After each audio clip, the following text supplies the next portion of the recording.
¿Qué tal? ¿Cómo están? Qué bueno que nos acompañan en nuestro punto de encuentro con la elección del próximo 6 de junio. En un ambiente enrarecido arrancaron ya las campañas políticas para todos los candidatos en busca de un cargo de elección popular. El contexto no es el más favorable: polarización social, descalificaciones al árbitro electoral, candidatos implicados en violaciones a las leyes. Con todo este panorama, bien vale la pena vamos a reflexionar en la construcción de la democracia que anhelamos los mexicanos. En juego está, y hay que insistirlo, el modelo de país que queremos ser. Hoy hablaremos del papel que jugarán las casas encuestadoras en la toma de decisión de los electores, y lo haremos de la mano de dos de ellas, Consulta Mitofsky y El Financiero. Hablaremos también sobre la Cámara de Diputados, su renovación y la reelección de algunos legisladores. Esto hablaremos con Luis Carlos Ugalde de Integralia Consultores. Quédese con nosotros, esto es Voto por México. Voto por México. Una de las características del proceso electoral que vivimos es la inclusión. Como nunca se tienen consideradas en las candidaturas a la Cámara de Diputados fórmulas integradas por población indígena, personas con discapacidad, de la comunidad gay y, por supuesto, considerando la equidad de género. Poco más de la mitad de los diputados buscará la reelección. El Voto por México, vamos a ver cómo quedan conformadas las candidaturas a la Cámara de Diputados. Datos y análisis. Y mire, como cada jueves, doy la bienvenida a Luis Carlos Ugalde, director general de Integralia Consultores. Luis Carlos, ¿cómo estás? Un gusto saludarte. El gusto es mío, Paco. Muy buenas tardes. Oye, pues ya de entrada, prácticamente una semana ya de arranque de las campañas. ¿Cómo calificarías así de entrada el ambiente electoral que estamos viviendo? Creo que es lento, porque las campañas todavía no despiertan interés, están empezando. Esta es la semana de Pascua y por lo tanto hay que esperar un poco más que las cosas caminen, Paco. Yo creo que la próxima semana empezará un poco a fluir un poco más el ambiente político. Dos, las mismas campañas están apenas ajustándose. No todas las campañas han iniciado. Iniciaron ya las campañas de gobernador, ya iniciaron también las de diputados federales, pero faltan las de alcaldes, faltan las de diputados locales en muchos lugares del país, Paco. Así es. Ahora, déjame entrar un poco al tema que nos atañe hoy, Luis Carlos. La semana pasada platicabas aquí mismo en Voto por México con Yoelí Ramírez sobre el tema de la fuerza y de la decisión que tienen los partidos en la toma de candidaturas y de aquellos, sobre todo, de diputados, y el hecho de que se reeligieran o no. Hoy quisiera platicar sobre el tema del tipo de candidatura de estos diputados y la equidad de género. Hay diferentes, se tuvieron que manejar diferentes estructuras, los partidos tuvieron que hacer cambios importantes y ver de qué manera nos va a beneficiar todo esto. Mira, Paco, en los últimos años en México se ha dado un avance muy importante en varios temas, pero uno de ellos es el de paridad de género.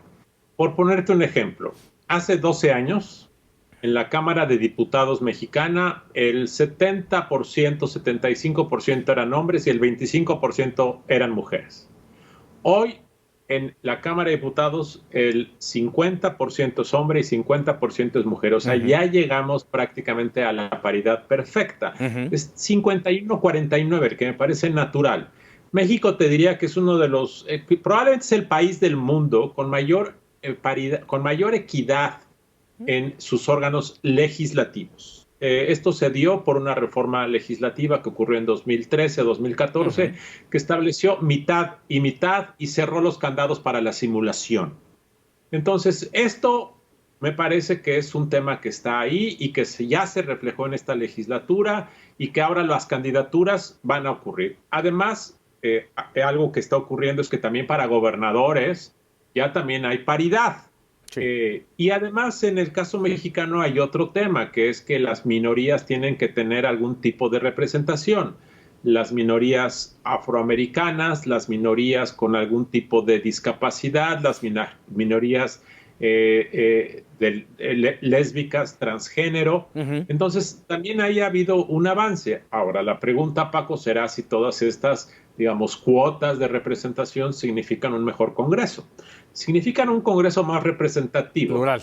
La pregunta es si significan un mejor Congreso. Y creo que esa pregunta por responder. Claro, tenemos un poquito de problemas ahí con la señal con Luis Carlos Ugalde.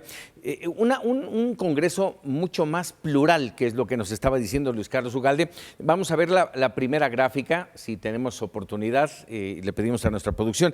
Nada más déjeme recargar, ahí está ya la gráfica, el porcentaje por género de candidatos propietarios a diputados por el principio de mayoría relativa. Luis Carlos, te escuchamos. Sí, Paco, aquí lo que estamos viendo es que justamente lo que acabamos de platicar, la igualdad en los cargos de uno u otro género es prácticamente igual. De hecho, en algunos casos, como el Partido del Trabajo, hay más mujeres que hombres. Entonces, creo que esto es un avance importante en la igualdad para acceder. Reitero, la otra pregunta es si esto cambia las cosas, pero esa es otra pregunta diferente que es importante analizar, porque en muchas ocasiones, Paco, el que haya muchas mujeres no significa que haya políticas públicas con visión de género. De hecho, en esta legislatura que está por terminar, hubo muchas medidas como la desaparición de las guarderías que significaron una afectación a las oportunidades laborales de las mujeres. Entonces, muchas mujeres no siempre significa políticas para las mujeres. Así es, sí, y estaba viendo justamente este apunte, son 270 mujeres que buscaron reelegirse. En este contexto, solo 125 fueron aprobadas por los partidos, un 46%. Así es, efectivamente, porque debo decir que primero hubo gente que alzó la mano y dijo, yo me quiero reelegir. Y los partidos políticos acabaron por seleccionar solamente un universo de ese total.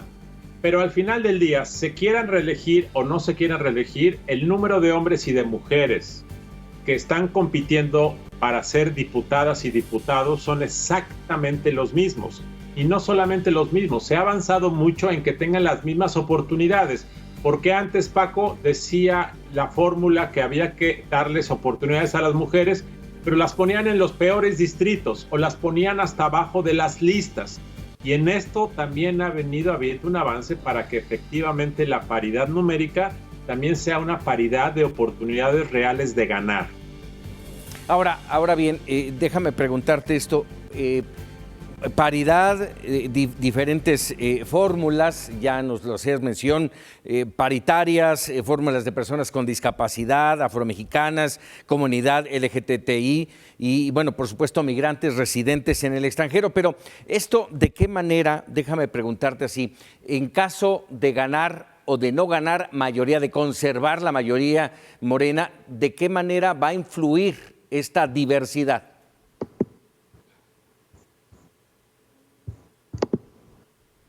Ay, caray, tenemos... ¿Sí me escuchas, Luis Carlos? Sí, te escucho, Paco. Sí, te decía, ¿de qué manera va a influir esta diversidad, esta pluralidad en el Congreso, si tomamos en cuenta de si mantiene o no la mayoría morena? Mira, yo creo que va a haber muchas mujeres, independientemente de qué partido tiene la mayoría, porque cada partido tiene que poner el mismo número de hombres y mujeres, entonces no va a haber afectación en general. Ahora, la pregunta central es, ¿qué partido político tiene una agenda genuinamente más de equidad de género, de presupuesto con visión transversal para oportunidades iguales?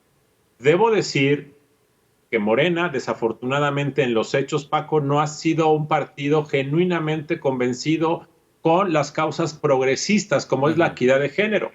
Hoy, por ejemplo, hay una enorme preocupación porque el Senado de la República, dominado por Morena, ha pospuesto la legislación en el tema de cannabis. Y quienes son voceros de las causas progresistas, como es el tema de derechos de minorías, el tema de equidad de género, el tema de la regulación del cannabis, dicen que este gobierno es muy conservador y Morena como partido ha sido muy conservador, de tal forma que es probable que las líderes de otros partidos políticos diferentes a Morena tengan la capacidad de poder ejecutar una política que sea genuinamente de más apoyo al tema de género. Así es. Oye, déjame, antes de que se nos termine el tiempo, porque es importante platicarlo. Llevamos más o menos 4 semanas platicándolo aquí en Voto por México, el tema de Félix Salgado Macedonio y este asedio que hoy, bueno, está más enrarecido el tema con el Tribunal Electoral del Poder Judicial de la Federación, que ya hay rumores de que le van a regresar la candidatura.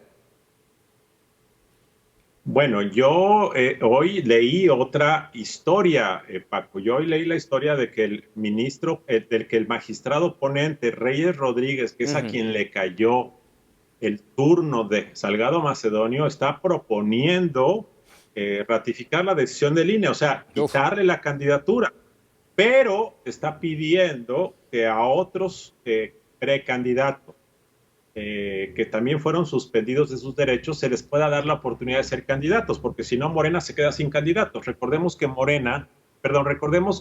el INE sancionó no solo a Salgado Macedonio, sino a Raúl Morón. En el caso de Guerrero. Ahora, en el caso de Morón, lo que ha trascendido es que proponen restituir la candidatura. Entonces sería uno sí y uno no, hasta donde yo he leído, pero esto falta por decidirse. Yo creo que las posturas agresivas de el señor Salgado Macedonio hace 2 días haciendo un plantón de huelga de hambre lo han perjudicado, porque ha mostrado, o sea, tú como autoridad no puedes darle la razón cuando está haciendo ese tipo de presión que no corresponden a un país de leyes, Paco.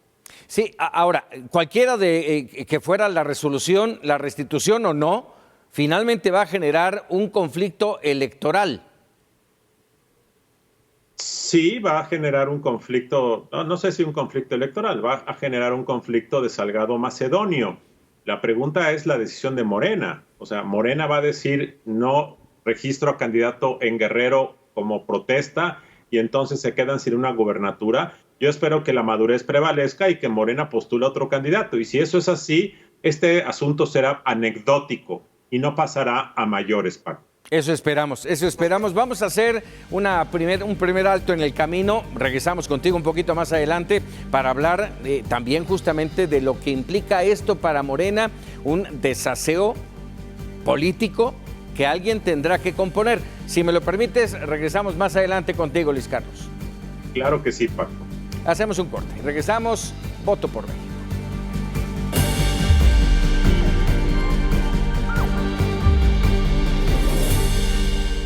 Cuatro de los 7 candidatos a la gubernatura de Campeche incurrieron en diversas irregularidades en los tiempos de precampaña y ahora deberán pagar una multa económica de acuerdo con la Unidad Técnica de Fiscalización. El monto total de sanciones supera los 325,700 pesos y el monto más alto lo comparten los partidos de Morena y el PRI. Mientras tanto, en Michoacán, Raúl Morón presentó la impugnación a la eliminación de su registro como candidato de Morena al gobierno del estado, como lo ordenó el Consejo General del Instituto Nacional Electoral, pues considera que hubo un conflicto de intereses del consejero Jaime Rivera.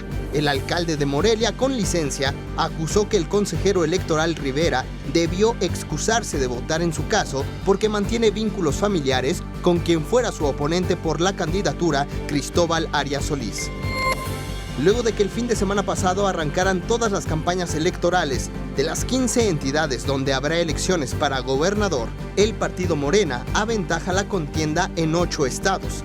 El PAN lidera en 2, una de ellas en alianza con el PRI y el PRD, y en las 5 restantes se observa un escenario cerrado o empates estadísticos, con entre 1 y 4 puntos de diferencia. Todo esto de acuerdo con las últimas encuestas levantadas por medios de comunicación nacionales realizadas entre el 5 de marzo y el 1 de abril. Las autoridades de salud de Querétaro desconocen cuáles fueron los 4 eventos de arranque de campaña en el estado que han sido señalados como violatorios de las medidas sanitarias contra COVID-19. La directora de Servicios de Salud, Martina Pérez Rendón, aseguró que la intervención de las unidades especiales anti-COVID está sujeta a las denuncias registradas en el 911. Sin embargo, puntualizó que existe personal limitado para atender dichos reportes. Para Mega Noticias, Rodrigo Muñoz.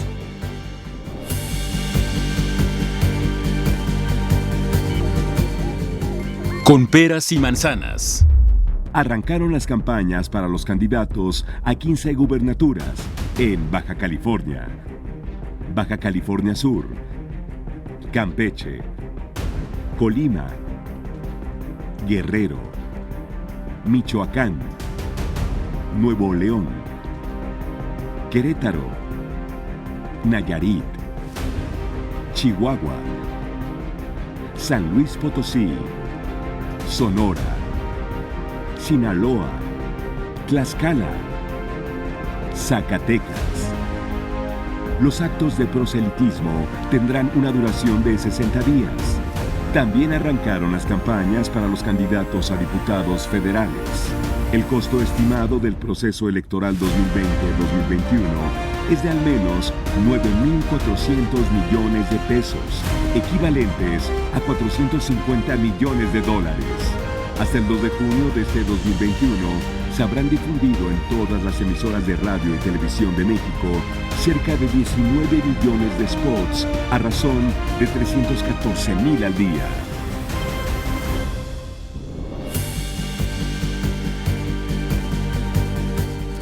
Bueno, si hablamos de elecciones, no podemos dejar de pensar en las encuestas en donde se muestra claramente la intención del voto, en este caso de los mexicanos, en una elección tan importante, la más grande de nuestra historia reciente, y evidentemente va de la mano el saber qué papel van a jugar en esta elección las casas encuestadoras. Así es de que vámonos con los retos. Los retos. Saludo y doy la bienvenida y bueno, de antemano el agradecimiento a Alejandro Moreno, director de encuestas del periódico El Financiero. Alejandro, muchas gracias. Muy buenas tardes, Paco. Muy buenas tardes y por supuesto a mi querido Roy Campos, presidente de Consulta Mitoxi. Un gusto, Roy, qué bueno que estamos platicando de nuevo en esta oportunidad. Igualmente, Paco, te mando un abrazo y gusto ver a Alejandro de nuevo, mi colega. Muchas gracias. Bueno, a ver, Igualmente, de entrada, es una charla y ahí me gustaría de entrada conocer. Tenemos poco menos de una semana que arrancaron ya las campañas políticas y, bueno, el proceso ya tiene un poco más, pero el punto de las campañas marca un antes y un después. Hay un cambio. ¿Cuál es el panorama en este momento del proceso electoral? Inicio contigo, Alejandro. Exacto. Sí, muchas gracias. Pues yo creo que sí hay un antes y un después, ya hay una formalidad, ya hay candidatos y candidatas oficiales. Y lo que vemos en una primera medición es que tenemos todo tipo de escenarios, Paco, para analizar. Algunos con unas ventajas muy holgadas que venían pues de tiempo atrás, cuando todavía no había candidatos. En 8 de las 15 entidades nosotros medimos y dimos a conocer en esta semana pues ventajas relativamente cómodas para las candidatas y candidatos de Morena. 2, como bien se decía, en donde el PAN, ya sea solo o en alianza con PRI-PRD, sí, un poco más adelante. Y en 5 más, un escenario muy competido, muy cerrado, un volado a estas alturas, es decir, un empate estadístico, en donde creo que en buena medida la lupa se va a enfocar en las próximas semanas, porque es donde puede haber cambios importantes en las preferencias, Paco. Puede haber cambios importantes. ¿Coincides con ello, Roy? Sí, más o menos, porque además, mira, hablaste de la importancia de las encuestas. También hay que hablar de ausencia de encuestas también. Ha habido muy pocas encuestas, por eso está bien enfocarnos en las de Alejandro, sí, que son de las pocas serias que tienen una serie, que tiene una cobertura. Hoy sacó la nacional. Entonces, qué bueno, porque ha habido pocas serias. Nos han inundado de encuestas poco serias. Qué bueno, Paco. A ver, a propósito de ello, ¿cómo saber cuáles son las serias y cuáles no? A ver, primero que el encuestador sea serio, o sea, para empezar, ¿no? O sea, tienes una garantía que tengas un encuestador que tenga un prestigio que cuidar, una historia que ha construido, o sea, es un poco como los medios, ¿cómo saber si una noticia es cierta o no? Entonces, hay prestigios que se han construido de un periodista, de un reportero, y le crees en función de la técnica de reporteo, de la técnica de periodística. Igual aquí con las encuestas, para saber o no, puede ser que haya nuevas buenas, pero no han construido todo ese prestigio. En cambio, aquí sí tienes, o sea, con Alejandro no vamos a alegar nada, podemos hablar de su currículum y nos cansaríamos, ¿no? Pero el asunto es que hay pocas y él es de esas pocas que han presentado y ha tomado el riesgo porque publicar es tomar un riesgo también, ¿no? Entonces, y cuando publique, porque lo vi esta semana, todas las que él presenta es un poco bastante lógicas, él presenta números, pero él presenta 15 punteros y creo que es un poco la lógica de los punteros. Unos habían construido desde antes, otros han movido las cosas, pero mira, cuando él presenta 8 ventajas claras de Morena, coincido total, 8 ventajas, podrías presentarlas de California, Campeche, Colima, Tlaxcala, Nayarit, Zacatecas, Guerrero, Michoacán, con candidatos pendientes, pero con ventajas claras. 2 ventajas de Morena, pero con ventajas no claras, que esas son las que dice que hay que poner atención, que son Sinaloa y Sonora. Una ventaja del PRI solamente, con ventaja que hay que poner mucho interés, que es Nuevo León, que se mueve, es muy volátil, y lo presentó esta semana de la volatilidad. Y 4 ventajas del PAN, que 2 son amplias y 2 no, que son Baja California Sur, Chihuahua, Querétaro y San Luis. Si esto se diera, fíjate nada más, si estas condiciones de que los que hoy van de punteros terminaran ganando, tendríamos 5 gobernadoras de ahí. Pero ya es destacable, 5 gobernadoras, nunca se había logrado eso, 7 gobernadoras en 42 años, aquí 5 en un año, y tendríamos que Morena pasaría de estos 15, ganaría de 8 a 10, bueno, entre 8 que lleva clara, más 2 que lleva ventaja cerrada, que sería para Morena un gran avance en términos de gubernaturas. A ver, en este entorno, mientras estamos viendo justamente las gráficas de la encuesta del Financiero que publicaron apenas antier, el día 7, Alejandro, yo les pregunto a los dos, hablaba Roy Campos de una ventaja de Morena. A ver, aquí hago la puntualización, ¿es una ventaja de Morena o una ventaja del presidente que aunque no va a estar en la boleta, yo les pregunto, ¿va a incidir, va a estar en la mente de los electores? Mira, si me permites, yo creo que estrictamente la ventaja es de Morena. Quien está en juego de manera formal es Morena, pero indudablemente que hay una influencia del presidente. Yo creo que uno de los principales elementos que pesan en la decisión de voto en esta elección es la postura hacia el presidente Andrés Manuel López Obrador. Quienes están a favor de él, pues es altamente probable que opten por su partido. No necesariamente toda la aprobación, que también publicamos esta semana, actualmente del 61%, se traduce en totalidad hacia votos por Morena. No es el caso, pero sí obviamente hay una figura presidencial detrás. Al final del día, quienes están compitiendo ahora son candidatos, candidatas bajo las siglas de Morena y sus agrupaciones políticas, y me parece que no hay nada definido. En algunos estados, por ejemplo en Guerrero, me parece que hay un patrón que hemos observado, está pendiente la ratificación o confirmación de la suspensión de esta candidatura de Félix Salgado. Vamos a ver qué pasa, pero me parece que cualquier candidatura de Morena ahí mantendría una ventaja. Creo que las preferencias están mucho más cristalizadas. El caso de Nuevo León que señalaba Roy, me parece mucho más sujeto a un análisis detallado, porque cae la candidata puntera de Morena después de estos, digamos, videos de su respuesta, pero curiosamente quien sube ante la caída de Morena es Samuel García de Movimiento Ciudadano. ¿Qué quiere decir eso? Que hay un electorado muy parecido al de 2015 que votó por el Bronco, que es antipartidista, que es antisistémico y que va a estar jugando entre Clara Luz y Samuel, y eso me parece muy interesante. Va a ser un escenario muy volátil. Muy interesante, muy cerrado el caso de Nuevo León específicamente.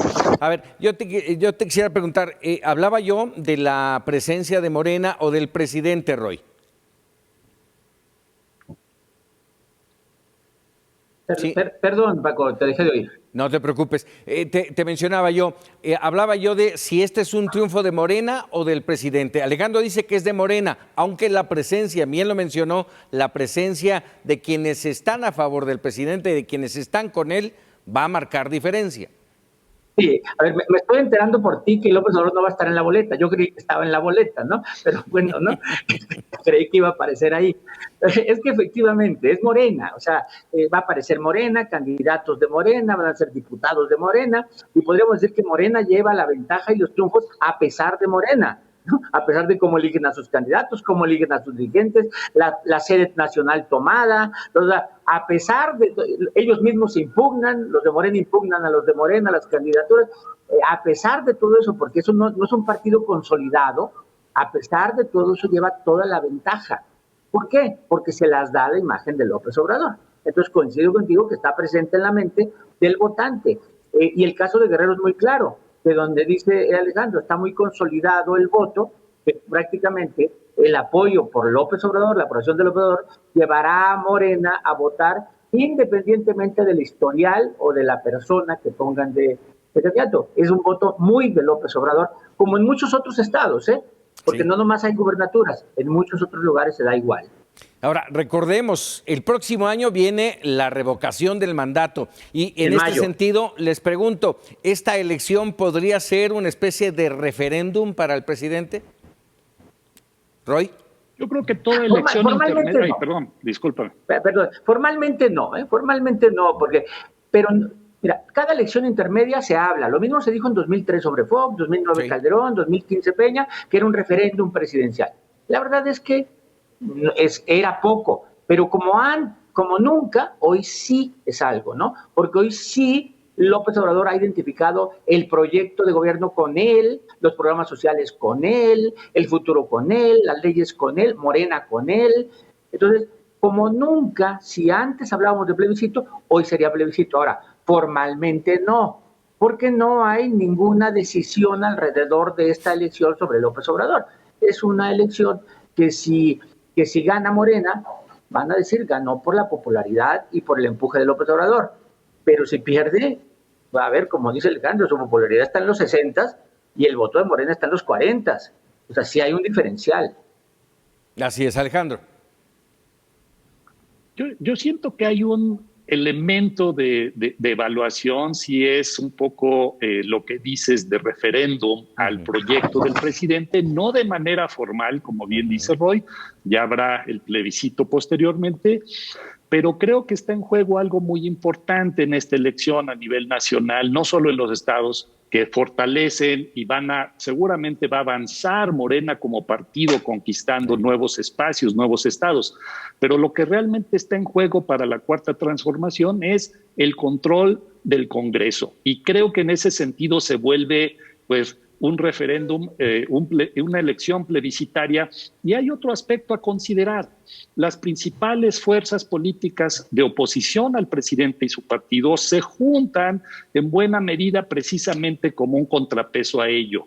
¿Qué mayor señal de una elección plebiscitaria que tener, por supuesto, no son las únicas dos opciones, pero son las más importantes? Polarizaron en el sentido de tener en dos polos la elección nacional, o a favor del proyecto de la Cuarta Transformación o en contra del proyecto de la Cuarta Transformación. En ese sentido, creo que es completamente plebiscitario. A ver, y en ese sentido, Alejandro, te pregunto, el caso emblemático en este momento, polémico sin duda, el tema de Félix Salgado Macedonio. Más allá de los otros candidatos morenistas que perdieron su candidatura, el caso Félix Salgado Macedonio va a tener impacto, más allá de si se le regresa o no la candidatura, ¿va a tener impacto en el total de la elección?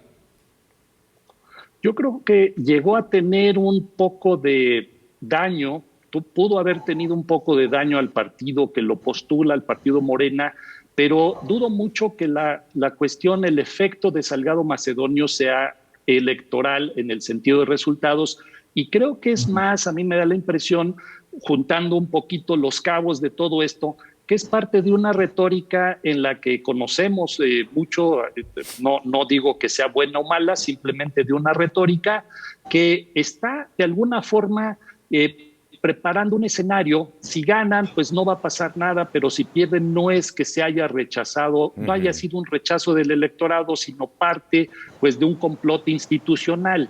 Y me parece que es una retórica que oímos también en la elección norteamericana con Donald Trump. No estoy diciendo que sea trumpista, pero es similar, desacreditar a las instituciones electorales para justificar una eventual derrota. Si sucede, no quiere decir que vaya a suceder, pero me parece que va más por ahí toda esta acusación al INE que de hecho algo que tenga que ver con las preferencias electorales. Por supuesto que tiene una parte perniciosa, que es que genera desconfianza ciudadana en la institución electoral.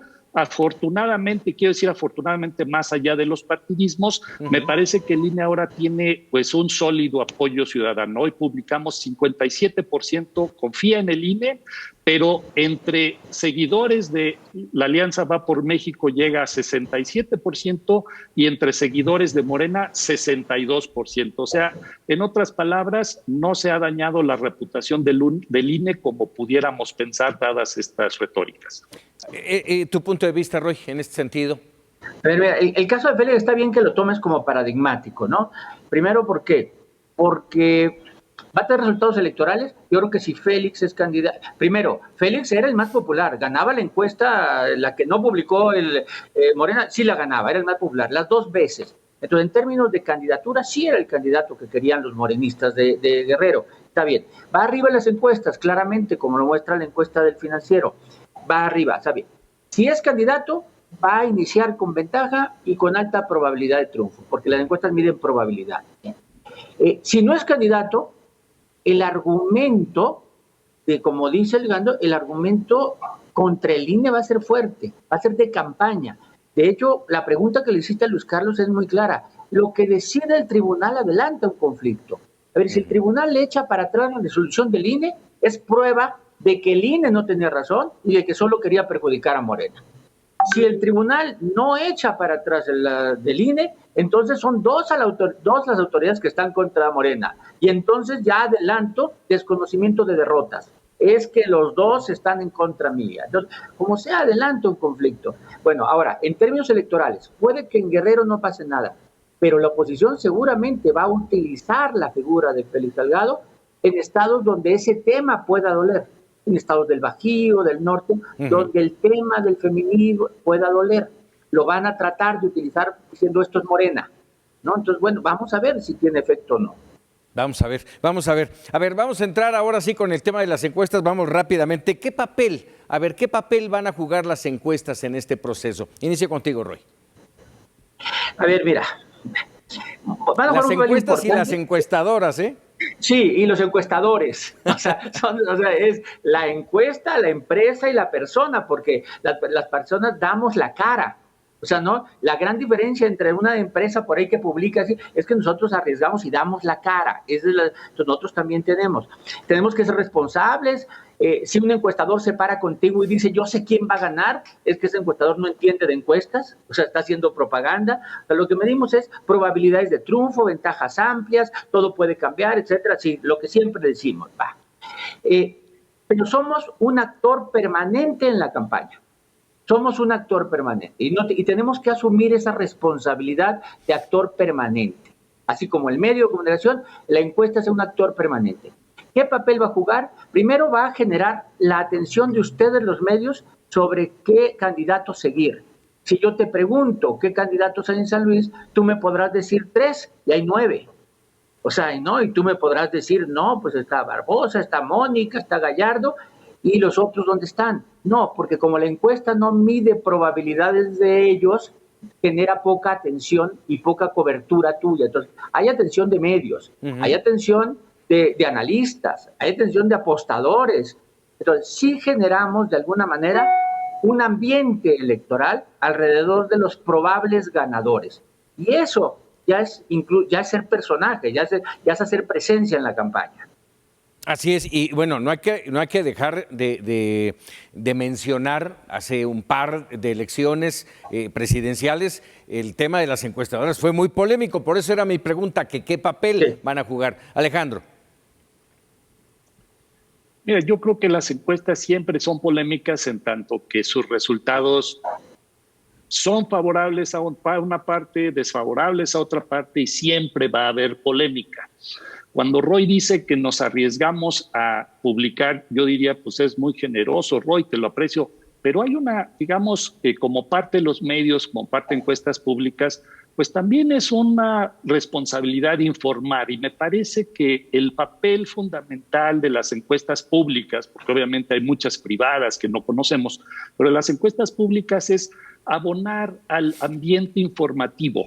Ese ambiente informativo pues orienta a periodistas, por supuesto, cuáles vienen más cerradas, cuáles vienen más abiertas. Generalmente hay una idea de que las más cerradas generan más interés noticioso, por ejemplo, pero también a los propios actores, que ellos vean, aunque tengan sus propias encuestas, hay, me parece que una información importante ahí que puede orientar, y sobre todo a los ciudadanos, a los electores. Por eso la importancia de que estas mediciones estén bien. Sabemos que están sujetas a error, sabemos que no son infalibles, tratamos de hacerlas lo mejor posible con metodologías sólidas.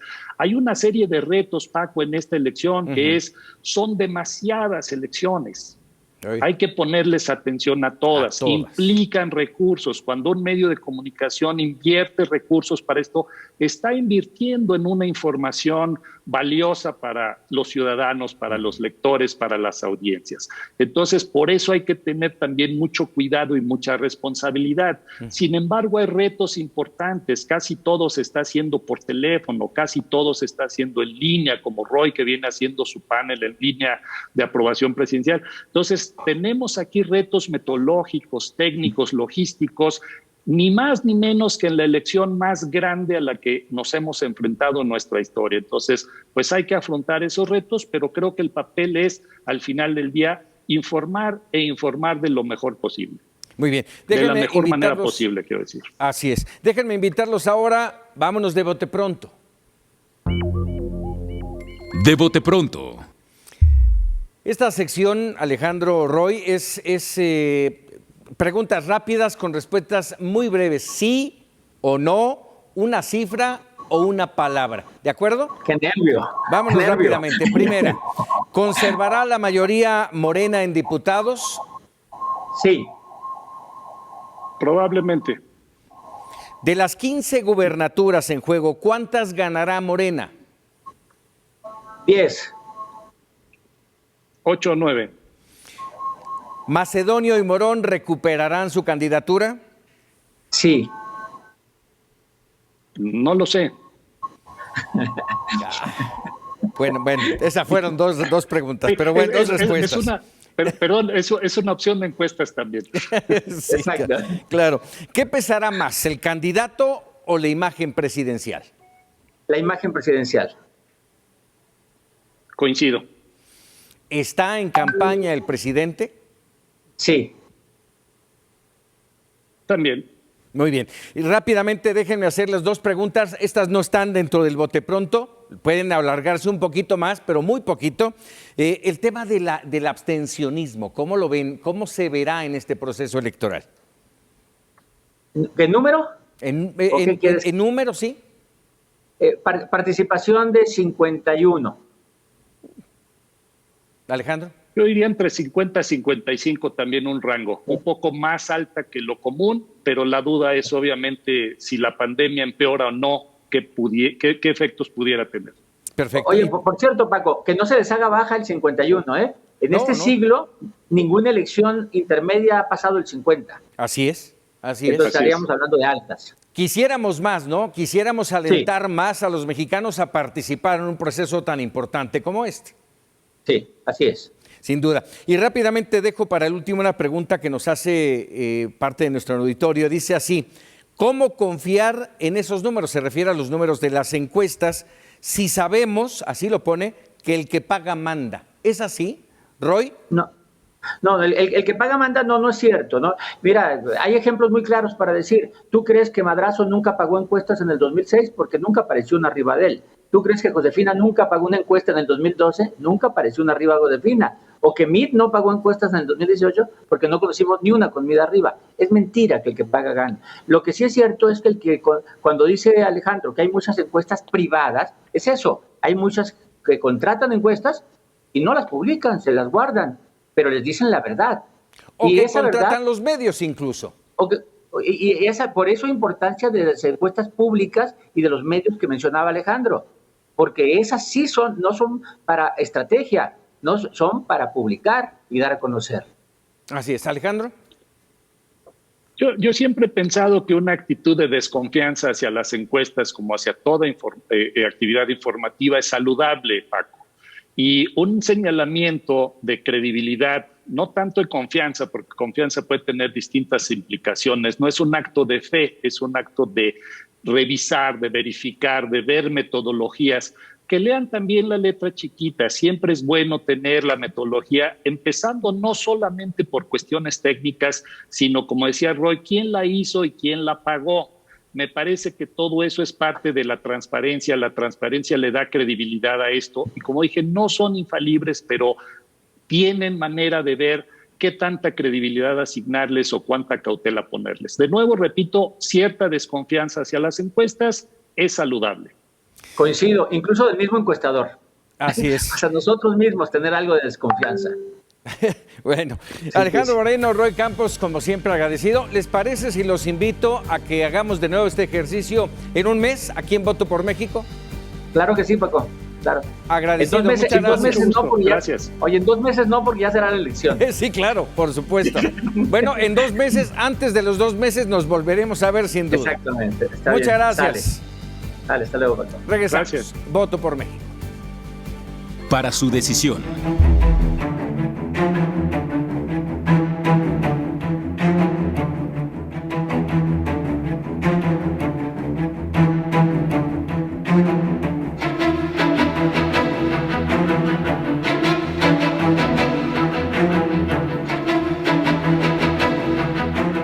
Que la voy a ganar, tengo el caballo de batalla y me los puedo chingar. Les gané la alcaldía la vez pasada, me la robaron. Ahora te voy a decir cuál es el pedo. Los dueños de este partido son Andrés Manuel López Obrador, Marcelo Ebrard y el Bester. Marcelo Ebrard es el próximo presidente. ¿Por qué crees que me fui yo con ellos? Marcelo Ebrard es el próximo presidente de México, cabrón. Y es el que va. Ya a mí me contaron toda la historia, cómo está el pedo por dentro. ¿Por qué crees que necesito caballos de batalla que ganadores? Nos dan 40 millones de pesos. Esos 40 millones nos chingamos 25 y esos son los negocios.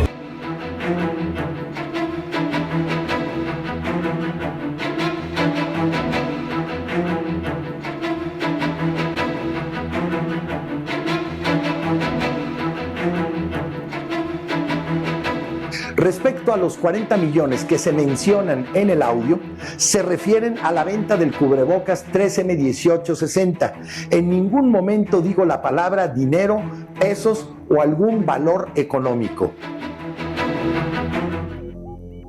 El valor del voto. Jalisco, ¿qué elige? 125 presidencias municipales, 125 sindicaturas, 1,464 regidurías, 20 diputaciones de mayoría relativa, 18 diputaciones de representación proporcional. Economía. Jalisco ocupa el 6º lugar en la aportación económica a México, con el 5.1% del Producto Interno Bruto. Sus principales actividades económicas son la ganadería, la industria y el comercio. Población. En 2020, Jalisco tenía una población de 8.368.600 habitantes, de los cuales el 50.7% son mujeres y el 49.3% hombres. Cartón electoral.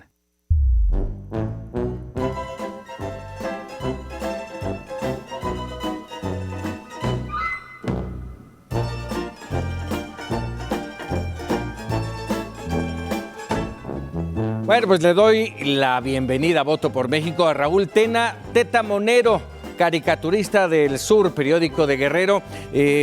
Raúl o Teta, ¿cómo te digo, mi querido Raúl? Cualquiera de las dos funciona. Buenas tardes. Buenas tardes. Bueno, esa lluvia en campañas electorales habla mucho. Arrancó así y desde antes ya estaba así. Sí, y yo creo que aquí en México no conocemos otro tipo de campaña, ¿no? Como que se ha normalizado esta cuestión de que importa más cuál es el trapito que le saquen al de enfrente que esta cuestión de ver las propuestas y demás, ¿no? Y como dices, en este contexto de polarización, pues se vuelve como que incluso más necesario abrir cualquier tipo de debate y de propuesta con un escándalo, ¿no? Diferente a otras campañas electorales, ¿hay una lluvia más intensa?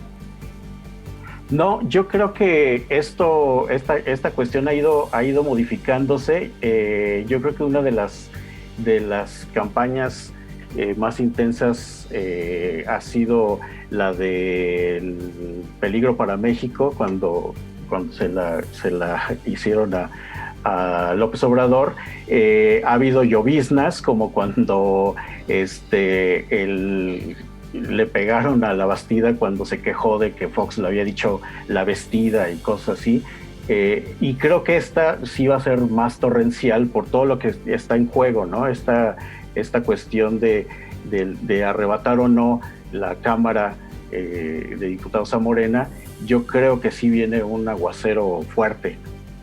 Sí, complicado, porque hay escándalo tras escándalo, revelaciones, videos, acusaciones, en fin, una lluvia intensa en la que el más fuerte o el que resista más saldrá victorioso. Claro, y quien sepa administrar más el escándalo, ¿no? Porque finalmente, como le pasó a la candidata de Nuevo León, seguramente hay mucho más material que se está administrando para que en el momento correcto le siga lloviendo sobre mojado, ¿no? Claro que sí, claro que sí. Administrar, esto que dices, Raúl, es muy importante, saber administrar lo que nos cae. Recordando por ahí a alguien que decía, yo aquí estoy aguantando, yo aguanto vara, ¿sí? Y eso es parte de lo que tendrán que aguantar, pero también hay que ver qué va a pasar con el elector. ¿Aguantará esta lluvia? Yo creo que al final el elector, después de disfrutar, porque eso también es un hecho, que disfruta esta lluvia, después de que para de llover, el elector, dependiendo de cómo le ha ido en la feria, ya tiene definido el voto, ¿no? Más que irse por qué tanto le llegó en los escándalos que se van administrando. Muy bien, Raúl Teta Monero, te agradezco enorme, como siempre, que nos regales unos minutos y que nos regales este gráfico y muchos otros más que estaremos, déjame decirle, analizando a lo largo de este proceso electoral. Muchísimas gracias y que tengas buena tarde. Muy bien, muchas gracias, Raúl. Rápidamente vamos con Luis Carlos Ugalde. Luis Carlos, te preguntaba yo hace un momento, a ver, ¿qué va a pasar? ¿Quién va a tener que poner orden en déjame decirle, desaseo político de Morena? Mira, ¿quién tiene que poner orden? Pues primero Mario Delgado, pero Mario Delgado se está convirtiendo en un radical que está para quedar bien internamente, está tomando posturas totalmente ilegales, provocadoras, son propias de gente política.